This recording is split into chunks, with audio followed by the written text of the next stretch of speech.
মহান বিজয় দিবস উদযাপন উপলক্ষে খাগড়াছড়ির গুইমারার সাংস্কৃতিক অনুষ্ঠানের আয়োজন করা হয়। দুপুরে গুইমারা সরকারি মডেল উচ্চ বিদ্যালয় অডিটোরিয়ামত আয়োজিত সাংস্কৃতিক অনুষ্ঠানত প্রধান অতিথি হিসেবে উপস্থিত থাকিয়ে শিক্ষার্থীদের পরিবেশনায় নাচ, গান ও আবৃত্তি উপভোগ করছে গুইমারা উপজেলা নির্বাহী কর্মকর্তা আইরিন আক্তার।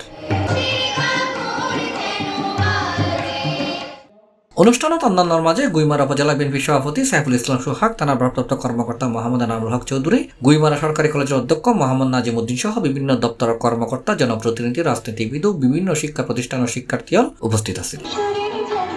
এছাড়াও মহান বিজয় দিবস উপলক্ষে গুইমারা বীর মুক্তিযোদ্ধালয়ে সংবর্ধনা দেওয়া হয়। আজ সকালে উপজেলা পরিষদের সম্মেলন কক্ষত গুইমারা উপজেলা প্রশাসন কর্তৃক আয়োজিত বীর মুক্তিযোদ্ধা ও শহীদ পরিবারের সদস্য হলরে সংবর্ধনা দিয়ে নির্বাহী কর্মকর্তা আইরিন আক্তার। অনুষ্ঠানত অন্যান্যর মাঝে উপস্থিত আছেন গুইমারা উপজেলা মুক্তিযোদ্ধা কমান্ডার মরাচা তোয়াইক মগ, উপজেলা কৃষি কর্মকর্তা ওঙ্কার বিশ্বাস, থানার ভারপ্রাপ্ত কর্মকর্তা মোহাম্মদ এনামুল হক চৌধুরী, বিশিষ্ট রাজনীতিবিদ মোহাম্মদ ইউসুফ সহ বিভিন্ন দপ্তরের কর্মকর্তা ও বীর মুক্তিযোদ্ধা এবং তার পরিবারের সদস্য।